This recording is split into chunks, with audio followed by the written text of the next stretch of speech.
What is going on, everybody? Alfred Ezman with World Baseball Network here. I am sitting down with Jamal George from Texas A&M University, a great representative of Aggie baseball. Jamal, thank you for taking the time to talk with us today. No, thank y'all for this invitation. Of course. So I just want to get started and go way back, sort of, in your baseball career at the International Baseball Academy, where you started, where you played your high school days. Two-time perfect game, league player of the year. You had a lot of accolades. What was the experience playing, and how did you get so good while playing for the academy? Um, so I've been in that school since I was like literally 3 years old. Um, they had like a little league in my hometown, Trujillo Alto, and I started my like playing baseball right there. So in the meantime, whenever I grew up, and I like had the age to get in the school, they accept me, and it's been a process, man. Awesome. I can describe it like it was magic because it's when I learned like all of the things of baseball and the beauty of baseball. What kind of things about baseball? Well, like you said, the beauty of baseball. What sort of things made it like feel that way to you? So they since young they teach me like baseball is a kid's game. Like Hmm. you gotta like enjoy it. You gotta like have fun with it. Obviously there's gonna be pressure, but like the main point of baseball is having fun with your friends and with your coaches, which they're your family. Of course, yeah. And your background in Puerto Rico, obviously. Um, I guess, talk about baseball in Puerto Rico, how you've seen it grown and stuff, how you feel about it. Were there any players in MLB from Puerto Rico you like watching a lot and whatnot? And please talk about them if you have any. So my favorite player is Francisco Lindor. Oh yeah.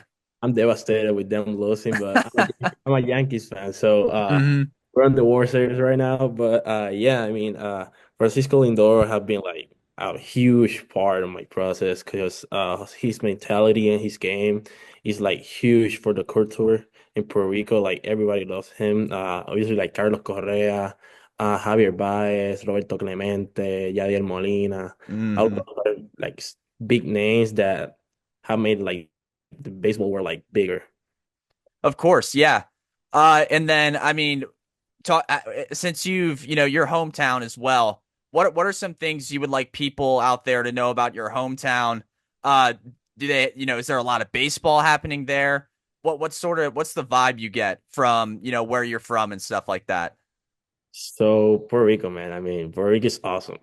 Like it's a great place to live, a great place to go to vacation. Like it's an awesome place, and watching baseball in Puerto Rico, like since I'm young, it's been like awesome. Like watching like so much players develop and became like what they are now have been like like great. So it's a really good like island to play.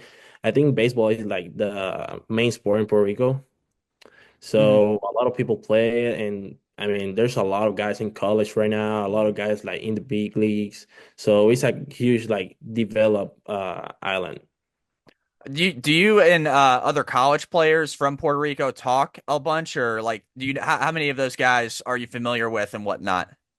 A lot of Hmm. them. There's because in my class, there was like a huge part of them that went pro, and a huge part of them that went to the college. So yeah, they are friends of mine, and we talk like literally every week, and yeah, we have really good relations. Of course, yeah. And then you talked about your development and stuff. One thing I noticed about you and your development before we get to the A&M sort of side of things, when you were at Alabama State, you won SWAC Freshman of the Year. The next year, your sophomore year, I looked at what you were doing and stuff. I think you took a pretty good jump in your game that year as well. You were even better. Talk about the jump between those two seasons while you were there with the Hornets. So wow, always that I talk about my freshman season, it was like I think it's magic. Like it was like I had the chance to start because one of the play so I was okay, so I came to I went to Alabama State as an infielder, Hmm. not as a catcher. So they found out that I can catch and stuff, and I catch in the huge scrimmages and stuff. But his regular catcher decided to leave baseball. Like he told the catcher, I'm not playing anymore, so Wow. my bad. Yeah. So then the other catcher left too. So they one this day I just received this call from my coach Jose Vasquez. Great person by the way. Um I received this call. He told me, "Oh, are you ready to be the swag freshman of the year?" I'm like, what are you talking about? Yeah, you're gonna catch it like all season. I'm like, oh, I mean, all right, let's go. And I started like as a I mean as a young guy who went to college like all crazy, all desperate to play to make plays, and they helped me a lot to through my mental process to like slow down the game, wait for your turn, your IB, and yeah, they helped me a lot. So I won freshman of the year that year. And we play the swag tournament and stuff. And I have never like been in that position before, so I went crazy. It was a bad tournament for me, so bad. So then I came my sophomore season with a way better mentality, and uh, I put really good numbers. Thanks to my coaches, to my teammates, which helped me a lot. There's a lot of senior guys in that team that helped me a lot through my mental process in my game. And yeah, I just tried to enjoy the game last year like the most I could. Like every time smiling, playing with my style, and yeah, I mean I did good. Thanks God. Kind of like Lindor, right? Mr. Smiles. Yes, sir. Exactly. Yes. Um, the other thing, and then right before A&M, also as well, you played for the national collegiate team with USA Baseball for a little bit. Talk about that experience because, we're getting to, this is a little bit different, but we're getting to sort of Premier 12, tournaments too that are coming up. And, USA has a team in that as well. Talk about USA Baseball, the organization, and then your time playing for the collegiate team while you were there. So I think that's the like closest to pro that I have ever played. Like the people, the coaches, the trainers, everything was like awesome. Like the treat that like you get treated like a pro right there. Like, oh, you need this, you need that, you need this, you need that.